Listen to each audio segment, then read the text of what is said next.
Esta es la ayudantía de hoy. No sé si leyeron el correo, pero se trata de básicamente derivar con regla de la cadena, que es este ejercicio.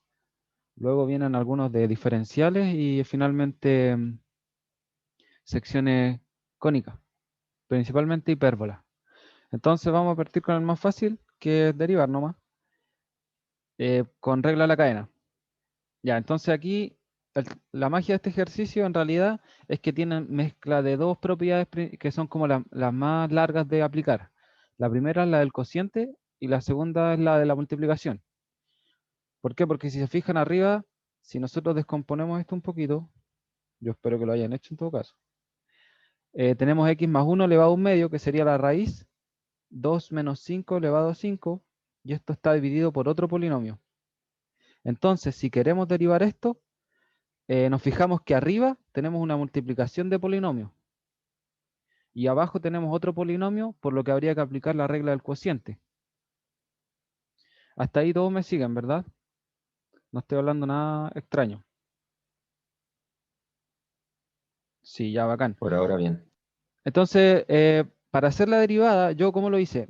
Porque, miren, si ustedes se acuerdan, para derivar un cociente, por ejemplo, f de x dividido en g de x, si nosotros queremos derivar esto, sería la derivada de lo de arriba por lo de abajo, ¿cierto?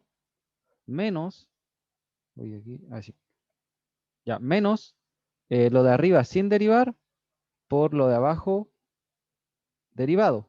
Y esto dividido en lo de abajo, pero al cuadrado. Entonces, esta sería la regla del cociente. Y yo me doy cuenta que, claro, voy a tener que derivar arriba una vez, que sería derivar eso. Entonces, para no dejarla embarrada, lo que voy a hacer primero es derivarlo de arriba como por sí solo. Entonces, digamos que llamamos a lo de arriba g de x, ¿cierto? Al nominador. Esto es solo notación, así que no se vayan a perder, si es para hacer el ejercicio más simple nomás. Entonces voy a derivar primero lo de arriba, porque yo sé que luego lo voy a ocupar aquí. ¿Ya? Entonces para derivar eso, vamos a hacer la derivada de g de x. O voy a llamarla f mejor.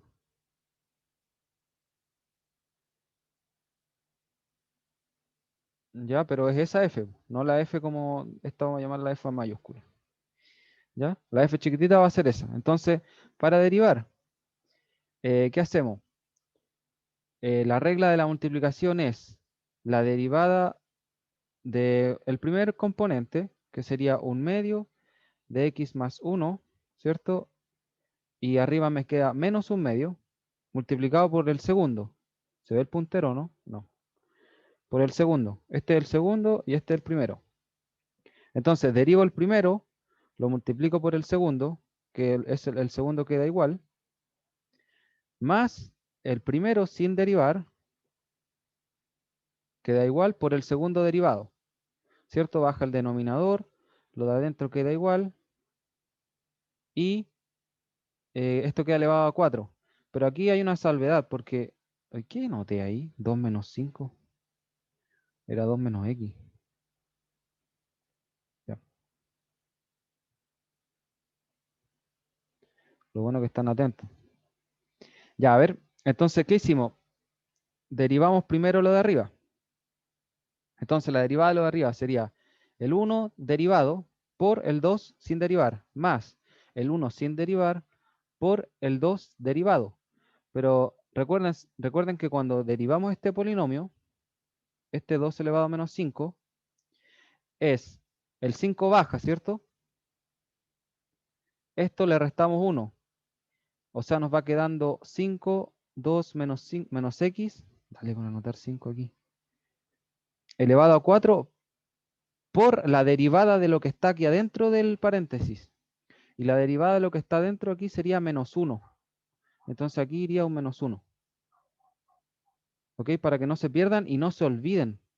Porque eso pasa. De repente uno como que deriva hacia la rápida y a veces puede tener suerte porque lo que está dentro, por ejemplo, si yo derivara aquí a la rápida, lo que está dentro, la derivada de eso va a ser 1. Entonces no me va a cambiar el resultado. Pero en este caso, si se fijan, el x está negativo.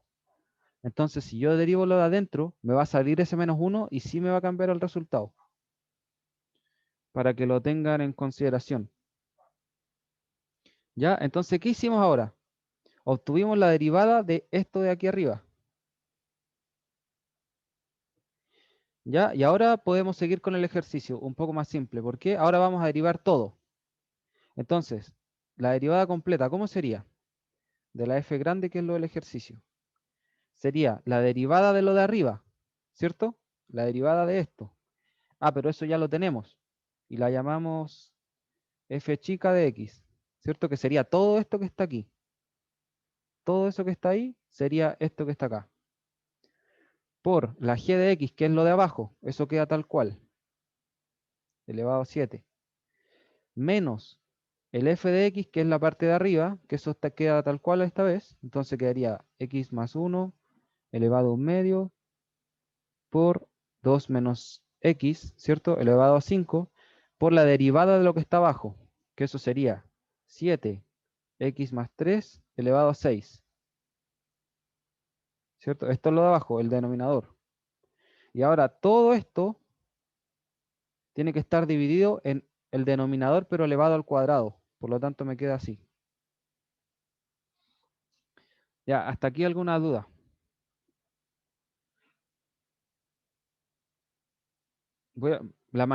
Todas las derivadas que he hecho, profe, no tiene que ir un paréntesis entre del x más 1.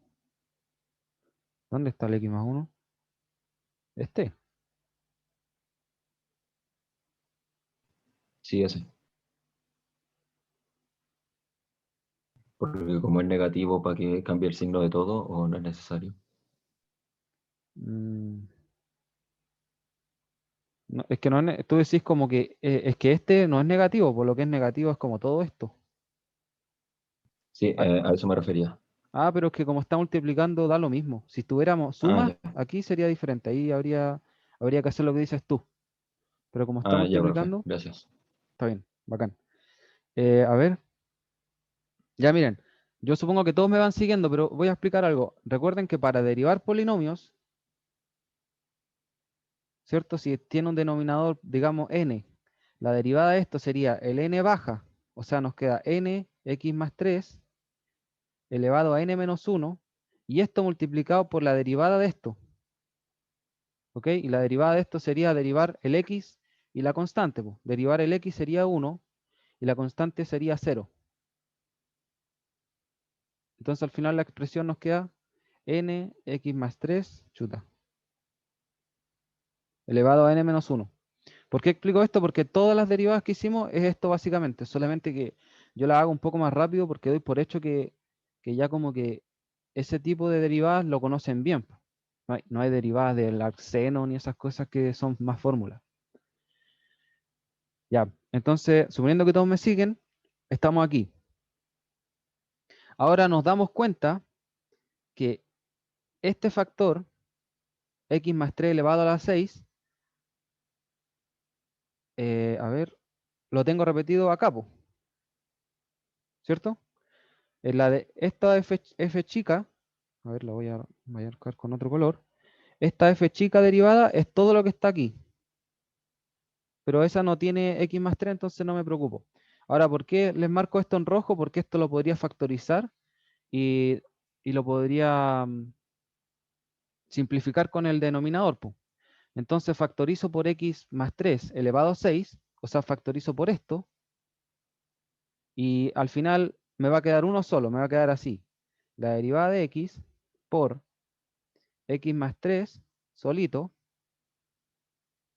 menos x más 1 elevado a un medio, 2 menos x elevado a 5 por 7, pero ese 6 ya lo factoricé, po, ¿cierto? Y se simplifica con el de abajo y abajo me queda así. X más 3 elevado a 8. Esto sería la derivada de f de x. Aquí creo que Ah, no, ahí estamos bien. Sí, sí. Ya. Básicamente lo que hice fue factorizar lo que tengo en rojo y simplificarlo con lo de abajo.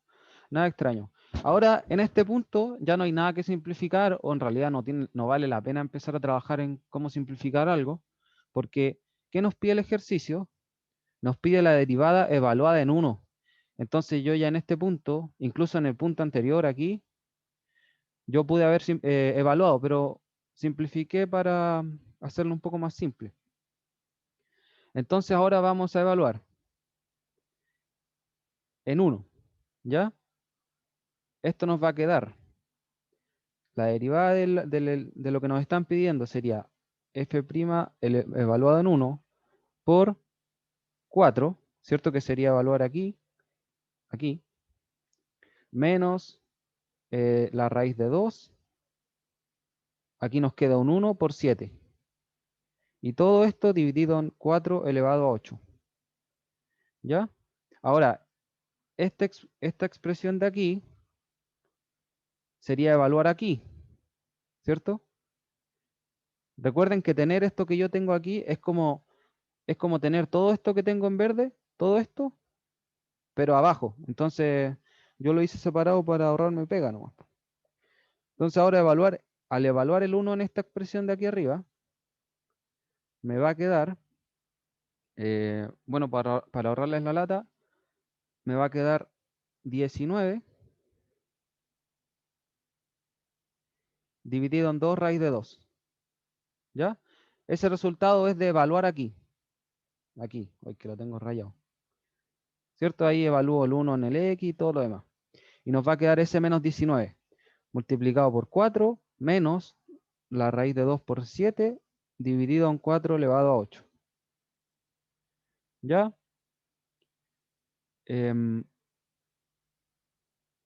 Bueno, aquí maquillando un poco, ¿cierto? El denominador se comparte entre los dos. Ya lo voy a hacer. Denominador común, ¿cierto? El menos 19 por 4 queda tal cual. Y arriba tendría que multiplicar por 2 raíz de 2. Y eso me quedaría 14 por 2. Esto sería menos también. Y esto está todo dividido en 4 elevado a 8. El resultado final de esto sería menos 52 dividido en raíz de 2 por 4 elevado a 8. Ahí si quieren pueden factorizar lo que sea, pero al final ese es el resultado. Espero que los que lo hicieron hayan llegado a lo mismo. ¿Ya? ¿Alguna duda?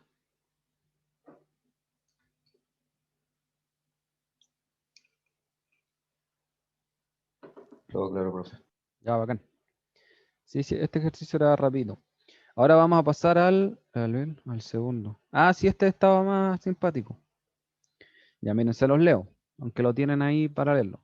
Una escalera de 13 pies está apoyada contra una pared, contra una casa, perdón, cuando su base empieza a resbalarse. En el momento en que la base está a 12 pies de la casa, la base se está moviendo a una razón de 5 pies por segundo. Entonces la pregunta 1 es, ¿qué tan rápido se está resbalando por la pared la parte superior de la escalera en ese momento? Ya, primero lo que tenemos que hacer, a ver qué tan rápido se está resbalando por la pared. Ya, lo que tenemos que hacer es identificar qué datos tenemos, po. Aquí en el dibujo, saben que yo voy a hacer mi propio dibujo porque me gusta rayar. Ahí estaría la escalera, ¿cierto? La escalera mide 13 pies. Eso es fijo, ese valor no va a cambiar. Y básicamente lo que está pasando con el ejercicio, si alguno no lo ve, es que la escalera se empieza a caer, po. Empieza a hacer ese juego. Hasta que va a llegar al piso y va a hacer un tremendo ruido ahí, alguien se va a caer, no sé. ¿Ok? Entonces, ese es el juego que tiene la escalera. Entonces, a ver, ahí está.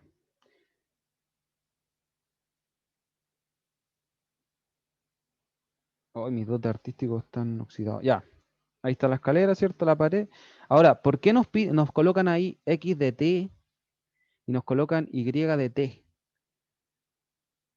Entonces, la respuesta es que ustedes piensen, imagínense la situación. La escalera está cayendo, ¿verdad? Entonces, esa altura Y va a ir cambiando con respecto al tiempo. Y esta altura X también va a ir cambiando con respecto al tiempo, hasta que eventualmente la escalera va a quedar horizontal en el piso. ¿Se fijan? Y por eso son funciones que están respecto al tiempo. Es decir, esta altura h depende del tiempo, por eso I de t, y esta distancia que está abajo también depende del tiempo. ¿Ya? Ahora, teniendo eso en claro, ¿qué nos dicen? Que en el momento en que la base está a 12 pies de la casa, es decir, que hay un momento que esta distancia vale 12. ¿Ok? Entonces, si yo sé que hay un momento que esa distancia vale 12, yo podría decir, ah, ya, pues si la distancia en el eje horizontal es una función, yo podría decir que x de t1, donde t1 va a ser a ese momento que se refieren, lo podría llamar como quiera, va a ser igual a 12.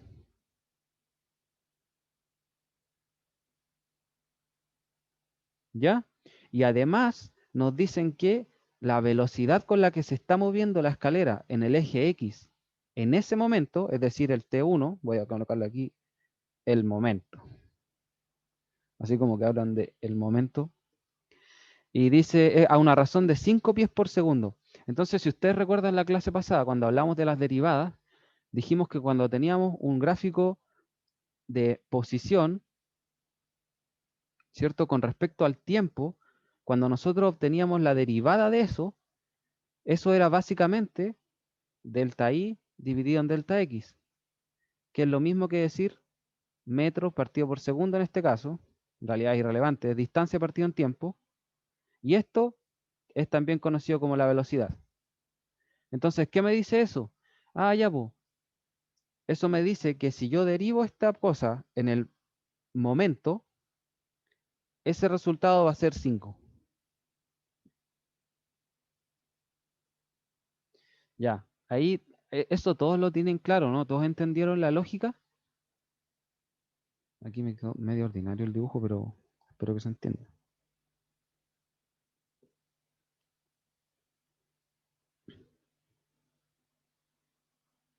¿Ya? Ya, pues entonces, suponiendo que todos entendieron eso, estos son los datos que me entrega el ejercicio. Y luego me está pidiendo qué tan rápido se está resbalando por la pared la parte superior de la escalera. Entonces, cuando me dicen eso, yo digo, ah, ya, entonces tengo que buscar una manera de relacionar los datos que tengo con la derivada de Tepo.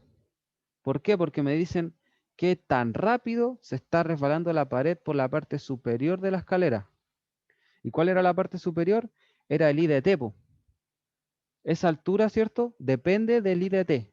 Entonces la velocidad de esa altura va a ser la derivada de I de t, po.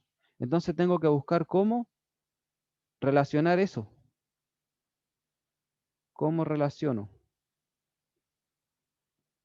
Y ahí me doy cuenta que si yo tengo la hipotenusa y tengo un cateto, entonces puedo ocupar Pitágoras. Pues entonces digo, ah, pero mira, ¿qué pasa si coloco I de t al cuadrado más X de t al cuadrado? Eso siempre va a ser igual a 13 al cuadrado, o también conocido como 169, ¿cierto? Hasta ahí espero que todos me sigan. Ah, entonces digo, mira, aquí ya tengo una expresión que me relaciona el I de t con el X de t. Y ahora tengo que hacer aparecer de alguna manera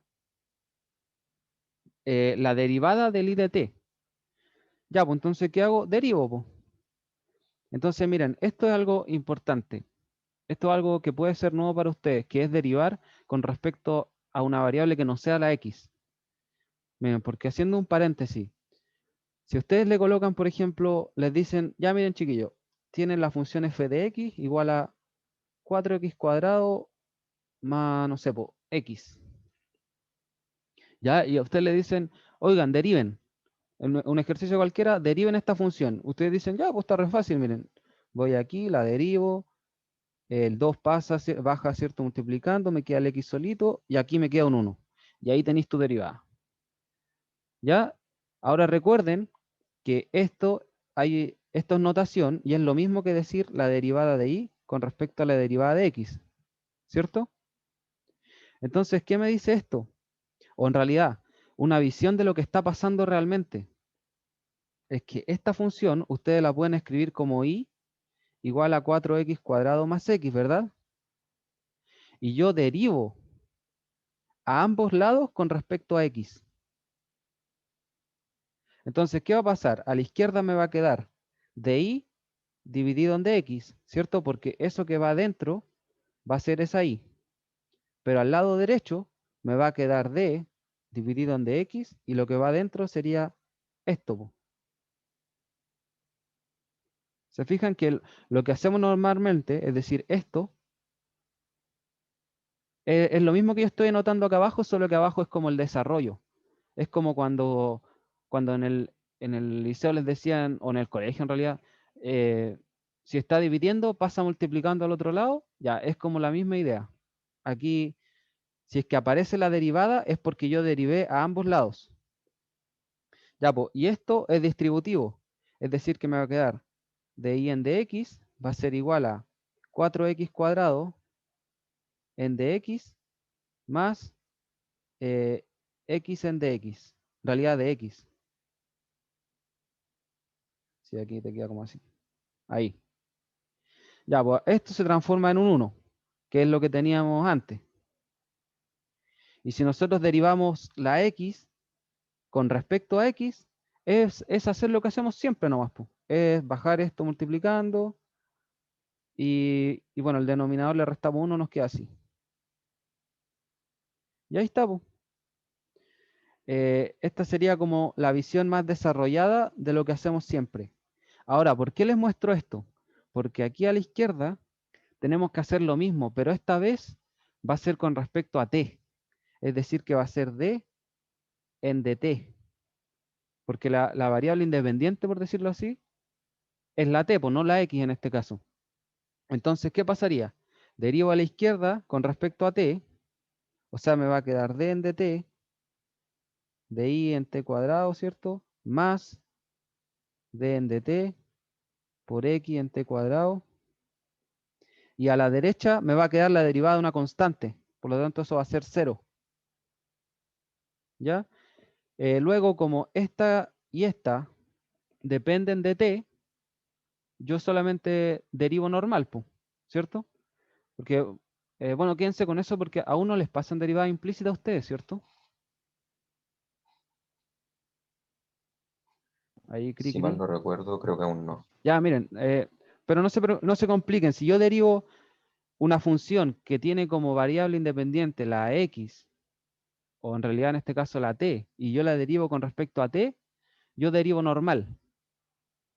O sea, nos va a quedar 2 por i de t, que sería la función, y por regla de la cadena nos va a quedar la derivada de lo que está dentro, po, ¿cierto? Esto véanlo así, miren. Esto está al cuadrado. Entonces, si yo derivo lo de adentro, me va a quedar el 2 baja multiplicando, ¿cierto? Me queda el exponente 2 menos 1, que sería 1, multiplicado por la derivada de lo que está dentro, que en este caso sería i de t, que yo no tengo por qué conocerla, solamente lo dejo expresado.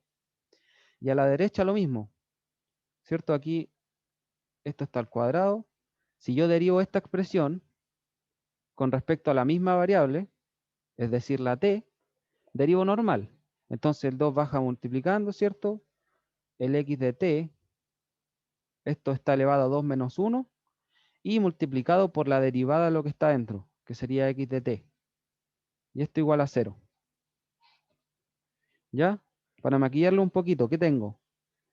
2 multiplicado por i de t por la derivada de i de t más 2 veces x de t por la derivada de x de t evalúan 0. O sea, es igual a 0.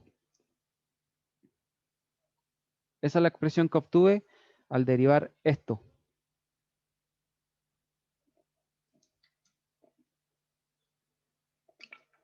¿Alguna duda?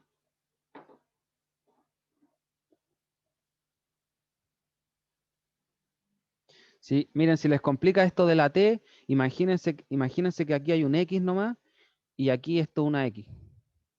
Y deriven normal. ¿Ya?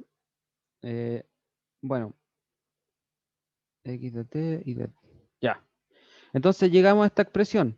Y de aquí nos damos cuenta que, a ver, el x de t1, claro, porque esta es una expresión general, pero a mí me están pidiendo, o yo podría evaluar esta expresión en el t1, po, ¿cierto? En el momento. O sea, me va a quedar una cosa así. X de t1, ¿cierto? Por la derivada de x igual 0. Entonces, esta expresión que está aquí sería para el momento t1, pero yo tengo como dato que x de t1 vale 12, que la derivada de x de t1 vale 5, y me quedarían dos incógnitas nomás. Pero yo también puedo obtener el i de t1, po. ¿Por qué? Por Pitágoras también, porque si yo sé que en ese instante, esta distancia vale 12, porque es dato, esta distancia vale 13, porque es dato, entonces yo puedo saber en ese instante cuánto vale esto, po, ¿cierto? Este es un trío pitagórico, por lo tanto, i de t1 es igual a 5. En ese instante, en el instante t1. Y como pueden observar, ya ahí tendríamos tres datos de 4. O sea, tendríamos este, y nos quedaría este como incógnita. Así que aquí la podríamos despejar fácilmente, po. Les voy a ahorrar un poco de lata y al reemplazar los valores que ya tenemos como dato, se obtiene que i de t1 vale menos 12. Estos serían pies por segundo. ¿Ya? Entonces, ¿qué me está diciendo eso? Que los pies por cada segundo, o sea que cada segundo la escalera baja 12 pies. ¿Ya? ¿Alguna duda?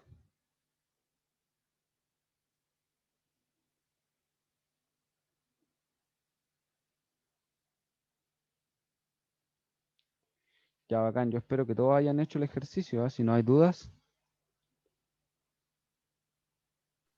llegaron al Sí, resultado, todo ¿no? bien. Mm. Ya, quiero creerles que sí, quiero creerles que sí. Ya, entonces pasemos a la parte número 2 que dice, ¿a qué tasa está cambiando el área del triángulo? Em, ya, ahora que ya hicimos la explicación de los DT y toda esa chaya, ahora vamos a ir un poco más rápido. ¿Por qué? Porque nos está pidiendo la tasa de variación del área. Entonces nosotros ya sabemos que la tasa de variación, cuando me hablan de razón de cambio, de tasa de variación, de velocidad de cambio, todas esas expresiones son sinónimos de derivada. Entonces, ¿qué me están preguntando? La derivada del área. Ah, ya, pues entonces hago el mismo razonamiento anterior. ¿Qué datos tengo? Tengo x de t, tengo y de t, y sus derivadas. Ah, ya, pues, y además yo sé que el área de un triángulo es la base, que en este caso sería i de t multiplicado por la altura, que sería, o sea, perdón, x de t es la base, i de t es la altura, y todo esto dividido por 2. Entonces, si se fijan, ahora yo tengo una expresión para calcular el área con respecto a un tiempo t, pero me están pidiendo la velocidad, es decir, me piden la derivada. Y entonces, ¿qué hago? Derivo, po, con respecto a t.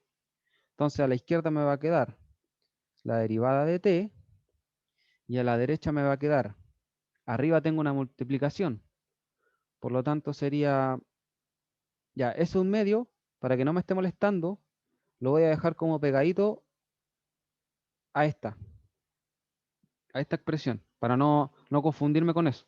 Entonces, como es multiplicación, derivo el de arriba, el primero, sería un medio por la derivada de x de t, más, perdón, sería la derivada del primero por el segundo, más el primero sin derivar, por la derivada del segundo. ¿Cierto? Aquí, regla de la multiplicación. ¿Ya? Y ahora, como ya les había comentado, esa derivada es dato. Esto lo obtuvimos. Eso es dato y esto lo obtuvimos. Ahora cabe aclarar que esos datos que tenemos son para el segundo T1, ¿cierto? Datos conocidos para T igual T1. Y no funciona porque el ejercicio nos piden la velocidad de cambio del área, pero en ese instante, po. Así que por eso podemos evaluar. Si nos pidieran en otro instante, ahí se nos desarma la casa, po. Ahí no sabemos, tendríamos que buscar otra alternativa. Ahora entonces evalúo en T1, ¿cierto? Todas las expresiones. Y bueno, como son datos a reemplazar, les voy a ahorrar la lata y espero que ustedes después lo comprueben. Y esto les va a dar como resultado menos 119 dividido en 2. ¿Qué nos dice esto? Esto debería ser en pies cuadrados por segundo, si es que no me equivoco. Ahora, ¿qué nos dice esto? Que el área, por cada segundo que pasa, se reduce. Y bueno, eso es lógico, pues si lo piensan, la escalera partió aquí y cada vez se va bajando más, pues. O sea que esta área se va reduciendo hasta que la escalera quede completamente plana y el área sea cero, pues.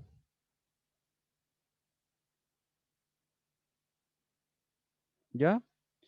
Ya, esto está un poco más sencillo. Y por último pasamos a la 3, que nos piden. A ver, ¿qué nos piden? Nos piden, ¿a qué tasa está cambiando el ángulo entre la escalera y el suelo?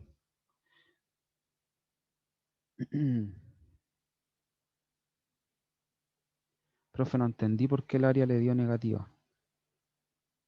Ya mira, me dio negativa porque yo al reemplazar estos valores, este x de t, ¿cómo se interpreta? Lo que pasa que, ¿qué pasa si la velocidad de cambio es negativa? Eso quiere decir que si yo tengo una función que sea tiempo con respecto al área, ¿cierto? Sería como así. Digamos que es lineal, da lo mismo. Va a ser así, ¿cierto? Imagínate que la función que a mí me representa el área con respecto al tiempo es una recta lineal que tiene pendiente negativa. M es menor a 0. Entonces, si te fijas, en este caso, eso es lo que pasa, po. Tenemos el área, tenemos el tiempo y nos dio una pendiente negativa. Entonces, ¿qué nos está diciendo básicamente? Que mientras el tiempo sea mayor, el área va a ir disminuyendo, po. Si te fijas aquí, si nosotros, por ejemplo, evaluamos en esta recta, en t igual 2, por ejemplo, vamos a tener un área, no sé, pues pongámosle 6, pero en t igual 3 vamos a tener un área menor, pues, que va a ser 2. Entonces, ¿qué te está diciendo eso? Que el área va disminuyendo. ¿Y por qué sé eso yo? Porque la pendiente es negativa. Espero que eso te haya aclarado la duda. Genial. Ya, pues. Entonces, ¿cuál era la tercera parte de este ejercicio? Era calcular la velocidad de cambio del ángulo con respecto al suelo. ¿Ya? Entonces, ahora quiero que me ayuden ustedes, chiquillos. Recuerden que el ángulo sería teta y tenemos un triangulito ahí. ¿Con qué expresiones podemos nosotros, haciendo el mismo análisis que hicimos delante, con qué expresiones podemos relacionar el ángulo con algunos de los datos que tenemos? Hay tres alternativas. Y con las tres deberíamos llegar al mismo resultado. Ya somos, a ver cuántos somos, 8 en el grupo. Yo espero que hayan 8 respuestas. Ya, teorema del coseno, una alternativa, está bien.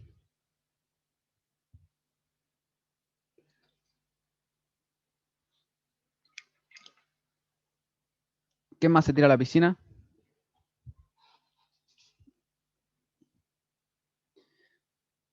Chuta, el Juan, el único motivado. ¿A quién se le ocurre cómo relacionar el ángulo con alguno de los datos que tenemos? ¿Qué tenemos? Tenemos esto y tenemos esto. Teo del seno, ya ahí el Samuel seno. Mira, esa me gusta más.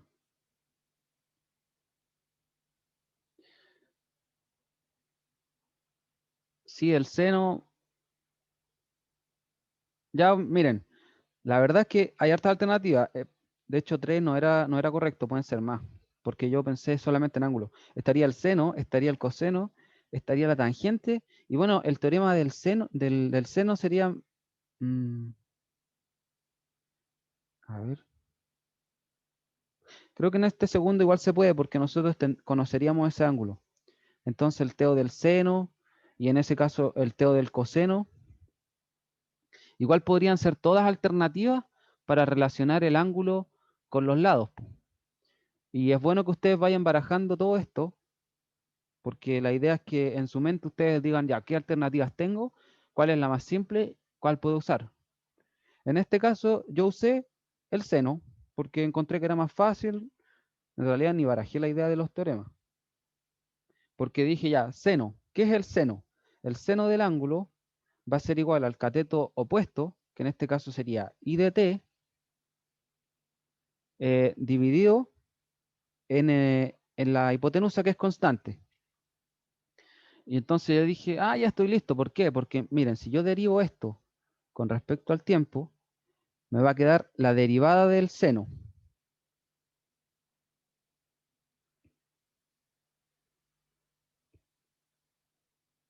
A ver, espérenme un segundo. Aquí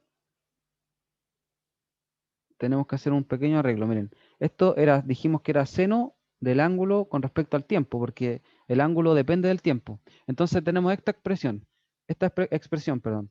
Lo primero que hacemos, vamos a tener que despejar ese ángulo de ahí, po. Entonces aplicamos arcseno y nos va a quedar O de t, ¿cierto? Va a ser igual al arcseno de I de t partido en 13. Ya, ahora sí, ahora yo podría derivar con respecto al tiempo. ¿Por qué? Porque ahí me va a quedar de inmediato la derivada con respecto al tiempo del ángulo, y a la derecha me va a quedar la derivada del arcseno. Y esa derivada es conocida, esa tiene fórmula. Entonces sería la derivada del arcseno, supongo que la tienen, es la derivada de, perdón, la derivada de esto sería la derivada del x dividido en la raíz de 1 menos x al cuadrado. Ya es importante que tengan presente esas derivadas, la del arcseno, la del coseno, arco tangente, todas esas cosas son notables, digamos, tienen fórmula y se usan. Entonces, ¿qué hicimos? Derivamos ahora esto con respecto a t. Nos va a quedar por fórmula eh, la derivada de I de t, ¿cierto? Dividido en 13 por, esto estaría dividido, así que lo escribo así más cómodo, me quedaría la raíz de 1 menos esta expresión completa que está dentro al cuadrado, o sea, sería I de t al cuadrado dividido en 169. Entonces ahí ya tengo una expresión que me relaciona los datos que tengo con el ángulo. ¿Por qué? Porque acuérdense que ahora nosotros evaluamos en T1, que es el instante, ¿cierto? Y en ese caso, esto es conocido y esto también es conocido porque lo habíamos calculado en la parte 1. Y nos va quedando menos 12, ¿cierto? Que nos dio, dividido en 13, por 1 dividido en la raíz de 1 menos 25 dividido en 169. ¿Ya? Esto sería la derivada del ángulo con respecto al tiempo 1. Ahora, de aquí adentro pasa algo interesante, que nos queda menos 12 partido en 13 por 1 dividido en 12 dividido en 13. Bueno, y este se simplifica con ese, este se simplifica con ese. ¿Y qué nos va a quedar al final? Que la derivada del ángulo en el instante t1 es menos 1. Esto sería radianes por segundo. Es decir que por cada segundo que pasa, este ángulo se hace más agudo. Y la razón de la razón de ese cambio es 1 grado, 1 radián por segundo. Y ahí estaría, esto iría hacia allá, ¿cierto? Si nos hubiera dado positivo, estaría diciendo que el ángulo va creciendo, po.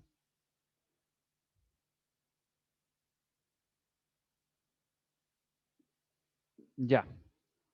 Ahí estarían los primeros, en realidad el segundo ejercicio con los 3 subejercicios, digamos. ¿Alguna duda al respecto de cualquiera de estas cosas?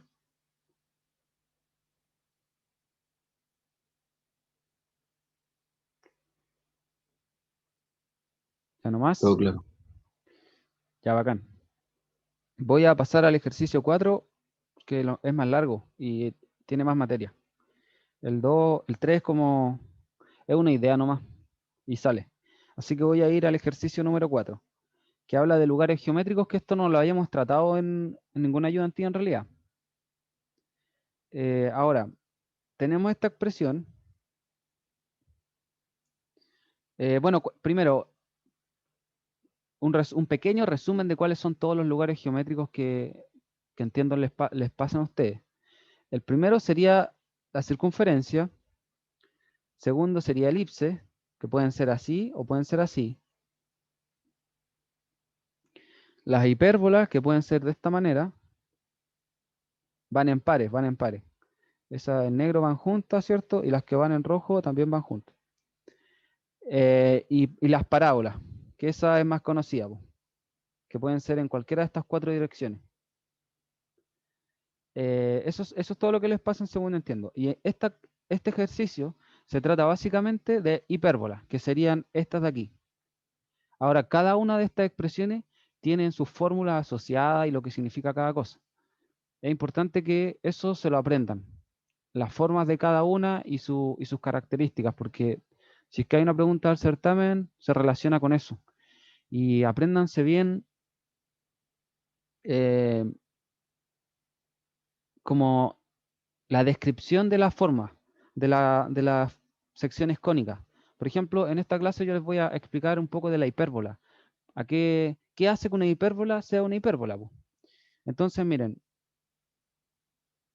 a ver, ¿cómo partimos? Ya, miren, voy a partir explicando las formas de una hipérbola. Voy a hacerlo bastante breve para no darles la lata en realidad. Ya, miren, una hipérbola siempre va a tener un origen, ¿cierto? Que normalmente se denota h,k. Una hipérbola además tiene vértices, ¿cierto? Tiene focos y eso básicamente, po. Y tiene otras características que vamos a ir hablando en la ayudantía, pero estas son las, las cosas principales, ¿cierto? Las características principales de esta sección cónica. Y ahora, ¿de qué sirve esto?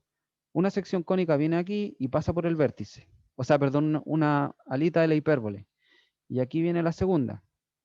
Ahora, ¿a qué me refiero yo con la descripción de las secciones cónicas? Pasa que la hipérbola tiene la característica que todo punto, por ejemplo, vamos a llamar a este punto x sub 0 y sub 0, que pertenece, ¿cierto?, a la figura, a la sección cónica. Todo punto tiene la peculiaridad que beta, o perdón, b menos a en valor absoluto siempre es constante.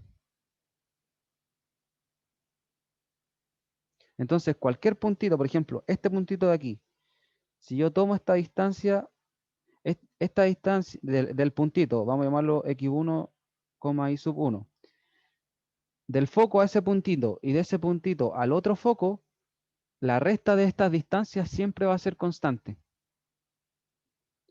Entonces, esas son cosas que ustedes tienen que manejar, como qué significa que una hipérbola sea una hipérbola, por qué se da esa forma y por qué no se da otra.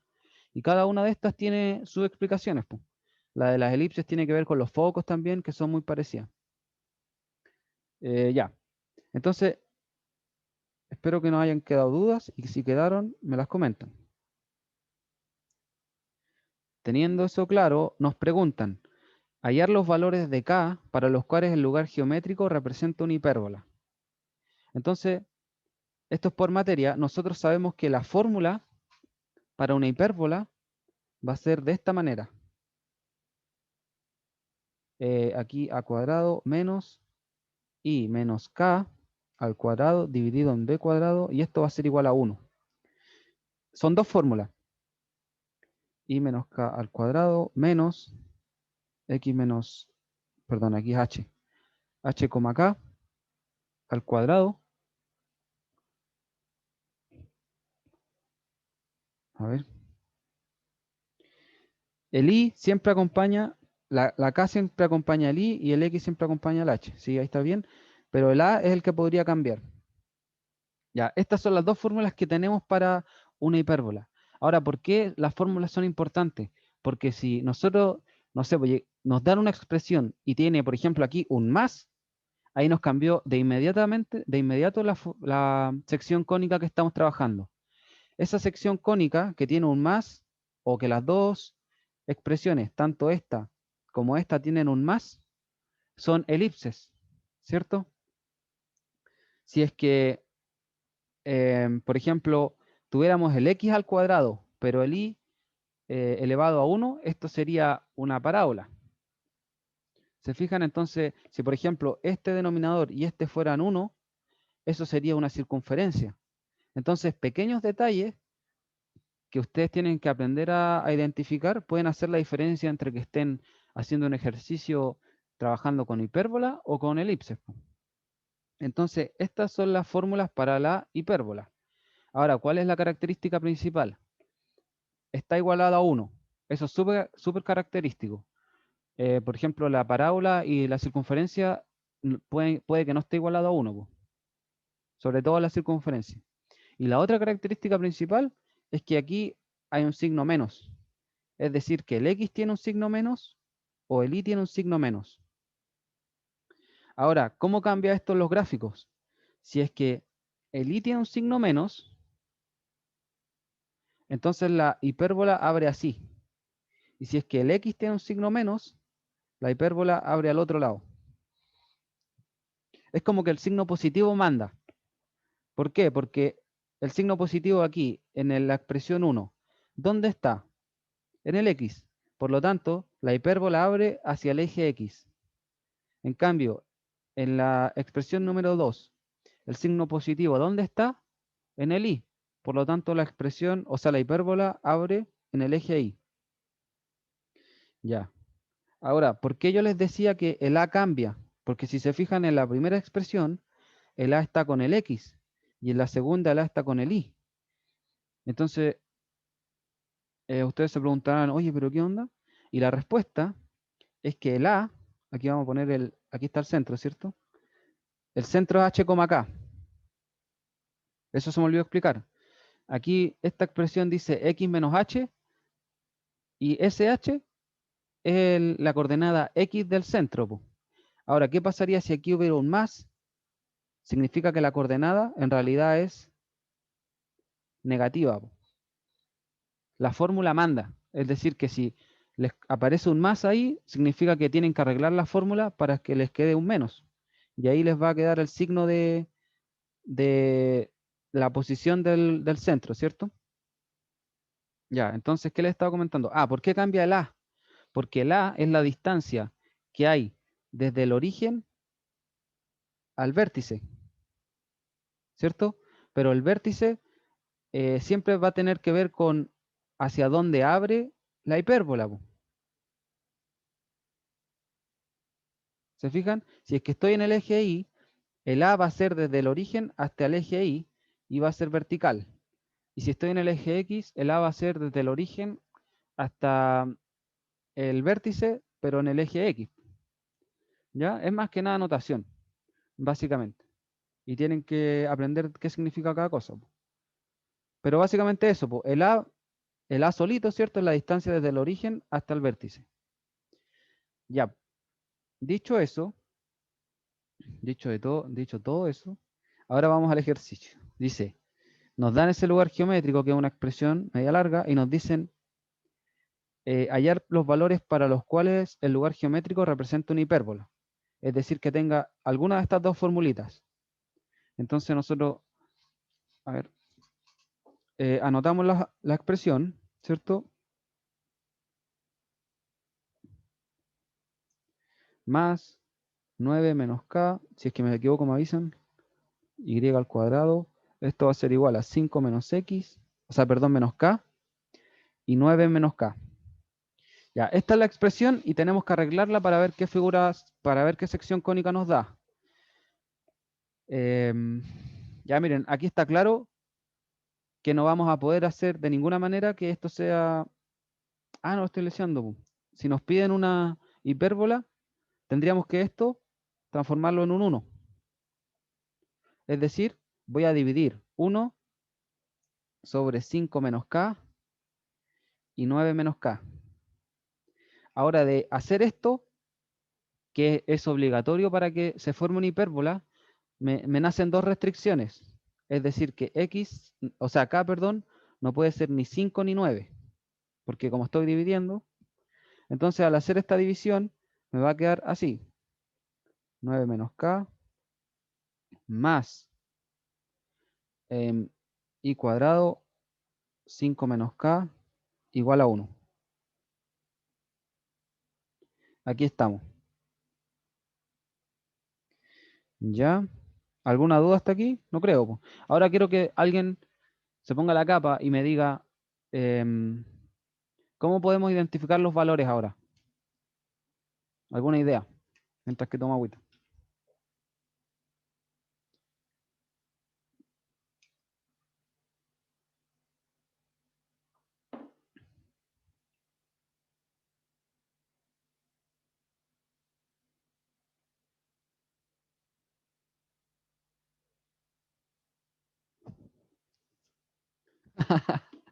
Me quedo preguntando y se va uno. Ya, está bien.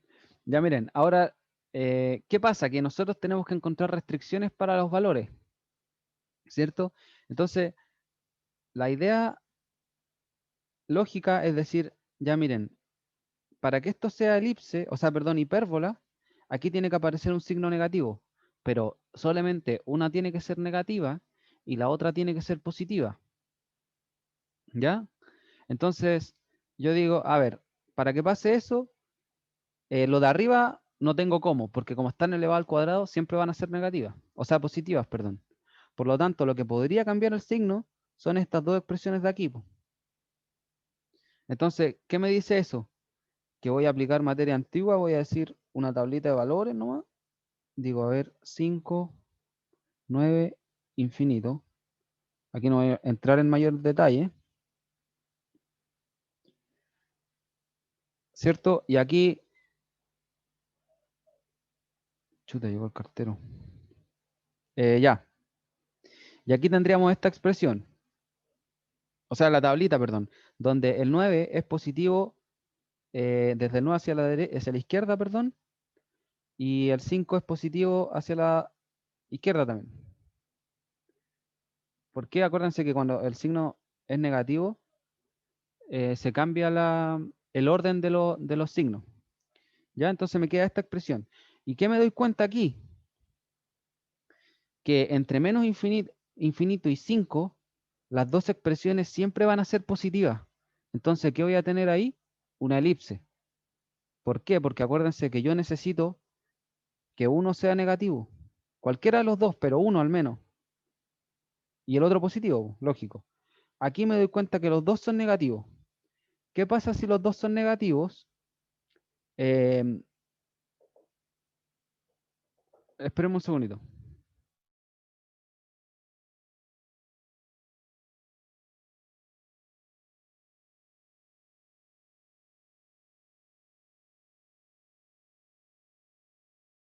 Ya ahora volví. ¿Qué les decía? ¿Qué pasa si los dos son negativos? Tampoco va a ser hipérbola, po. Aunque multiplique por menos 1, porque si multiplico por menos 1, este 1 se me va a convertir a negativo y no va a quedar la fórmula que yo espero. Por lo tanto, estos dos intervalos, a ver, vamos a hacerlo más bonito. Estos dos intervalos quedan descartados de inmediato. Y la única alternativa es que el k esté entre 5 y 9. Y además no puede ser ni 5 ni 9. Por lo tanto, la solución es que k pertenezca al intervalo entre 5 y 9, para que sea hipérbola. Y listo. Check. Está bueno ese ejercicio. Vamos al segundo. Ah, perdón, ¿alguna duda?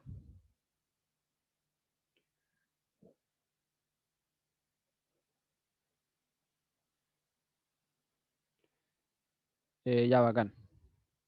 Vamos al 2, que dice probar que todas las hipérbolas tienen como foco los puntos 2, 0 y menos 2, 0.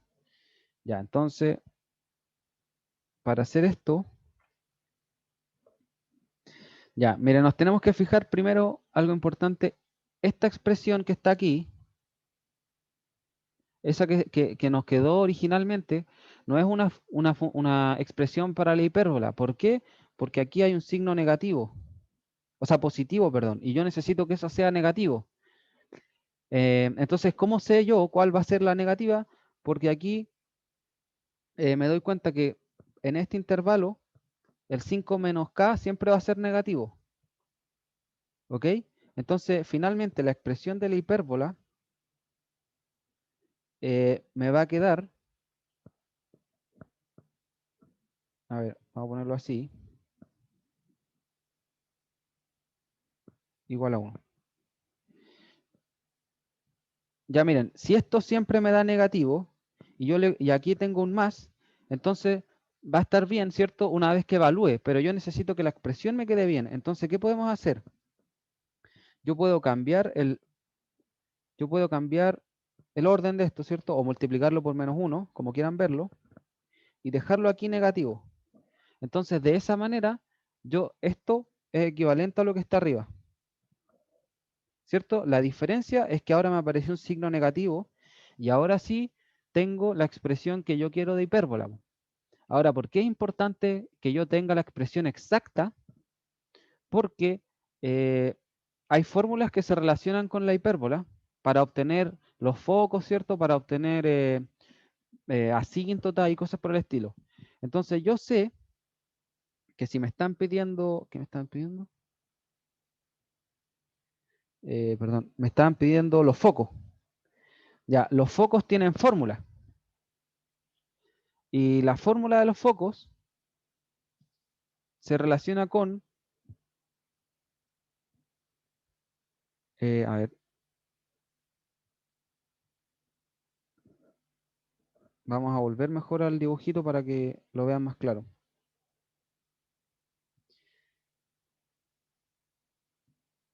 Ya, aquí estamos en el dibujito. Esta distancia de aquí es C. Esta distancia de aquí yo les había dicho que era A.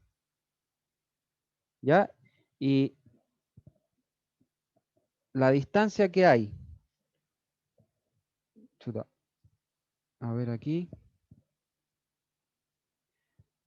la distancia que hay desde el origen hasta una altura, que esa altura B tiene que ver con las asíntotas de la función, pero en este caso vamos a tratar de, o vamos a saltar esa explicación porque yo supongo que ustedes ya lo han visto, a qué se refiere el B, y no quiero alargarme más. Entonces, ¿qué pasa? Que esos tres componentes se relacionan entre ellos. ¿Cómo se relacionan? Por el teorema de Pitágoras. Entonces yo sé que C cuadrado, perdón, voy a cambiar de color. Esto es fórmula. C cuadrado es lo mismo por Pitágoras, ¿cierto? Que A cuadrado más B cuadrado, donde A cuadrado es la distancia desde el origen hasta el vértice. C cuadrado es la distancia desde el origen hasta los focos. Y B cuadrado es una altura que se relaciona con las asíntotas de la hipérbola. ¿Ok? Entonces, ¿cuál es la ventaja de esto? Que yo el A cuadrado y el B cuadrado los tengo. ¿Por qué? Porque esas son, por fórmula, los denominadores de mi expresión.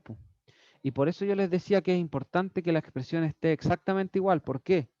Porque miren, el B cuadrado en este caso sería esta expresión, ¿cierto? Esto sería B cuadrado. Y esto sería el A cuadrado. Ahora, ¿qué pasa si yo hubiera tenido un más aquí y aquí esta expresión hubiera estado dado vuelta? yo hubiera hecho la suma, ¿cierto? Y me va a quedar un resultado incorrecto. ¿Por qué? Porque yo trabajé con una expresión que no es la de hipérbola. Recuerden que la de hipérbola siempre tiene un signo negativo ahí. ¿Ok? Entonces, dicho eso, voy a proceder a reemplazar los valores para, para obtener el valor de la hipérbola. O sea, perdón, de la distancia focal. Entonces, c cuadrado va a ser igual a cuadrado, que dijimos que era 9 menos k, más b cuadrado, que dijimos que era k menos 5. ¿Esto qué me da finalmente? Que c cuadrado vale 4, o sea que c vale 2. ¿Ya?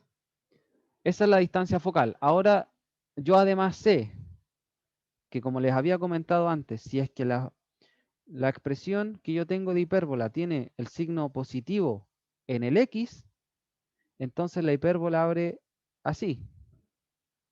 Y si además yo tengo que la distancia desde el centro, ¿cierto? Recuerden que esto es x cuadrado, es lo mismo que decir x menos 0 al cuadrado. Es decir que el h o el h, k es 0, 0. Por lo tanto, desde el origen hasta el foco, nosotros obtuvimos que eso vale 2. Es decir, esta distancia vale 2. Y luego, como yo sé que la hipérbola abre hacia la derecha, me queda que siempre este punto va a ser menos 2,0. Y siempre este punto va a ser 2,0. Y así queda demostrado lo que nos pide el ejercicio, que nos pide eh, probar que todas las hipérbolas de esta forma tienen como foco los puntos 2,0 y menos 2,0. En resumen, era aplicar la fórmula. Ahora vamos a pasar a la tercera, si es que no hay más dudas. En realidad, si no hay dudas. Determinar qué tipo de cónica representa este lugar geométrico para el resto de los valores de K. Ya, oye, que me agrandé con la letra. Ya. Vamos a escribir la misma tablita que teníamos nosotros, ¿cierto? Esto sería 9 menos K y 5 menos K. Entonces dijimos que aquí era positivo, negativo, negativo y positivo, positivo, negativo. Entonces, para este intervalo, nosotros sabemos que es hipérbola. Entonces, ¿qué intervalos tendríamos que probar? Tendríamos que probar cuando el K vale 5, porque esa fue la primera restricción cuando pasamos dividiendo. Si nosotros evaluamos en la función el K igual 5, ya no les voy a dar la lata de reemplazar y todo, pero al reemplazar les va a quedar esto, 4y cuadrado igual a, creo que a 0. Sí, a 0. Entonces, ¿qué pasa? Que aquí el 4 puede pasar dividiendo y me va a quedar y igual 0. Entonces, ¿cuál es la conclusión de esto? Para acá igual 5, se tiene que, bueno, la sección cónica o la figura que se forma en realidad, se tiene una recta. Una recta que es horizontal. Y listo, que básicamente es el eje X. Para el K igual 9, que sería la otra restricción, nos va a quedar algo similar. Nos va a quedar menos 4x cuadrado igual 0. Y haciendo el despeje, ¿cierto? Nos va a quedar que x igual 0.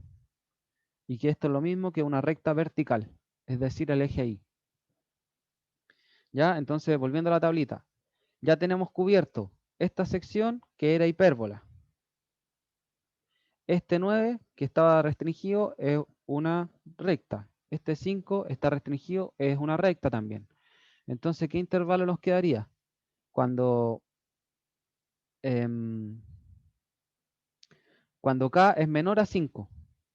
En ese caso nos damos cuenta que ambas expresiones son siempre positivas. Y en ese caso tendríamos una cosa así, miren. X cuadrado va a ser igual a ver, 9 menos K. 9 menos K más Y cuadrado va a ser igual a 5 menos K. igual 1. Entonces yo sé que si esto de aquí siempre es mayor a 0 y esto de aquí siempre es mayor a 0 y está igualado a 1, esto es una elipse por fórmula que tiene centro, es decir, h, k va a ser 0, 0. Bueno, el eje mayor en este caso sería el eje mayor,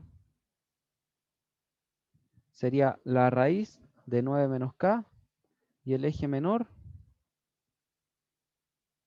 que estas son características de la hipérbola, es 5 menos k.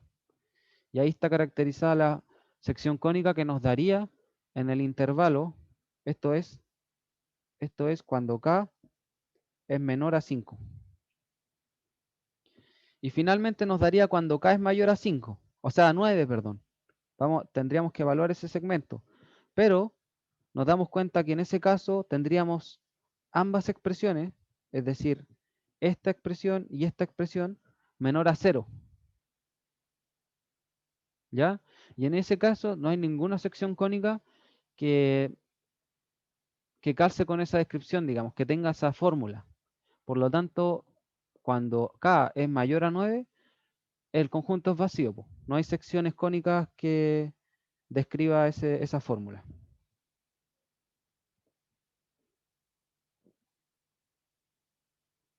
Ya.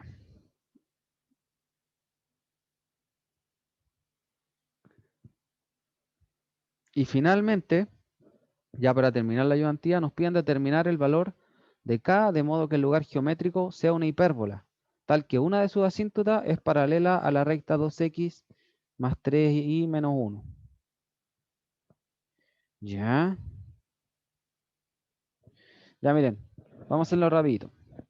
2x más 3y menos 1. O sea, igual 1 parece que era.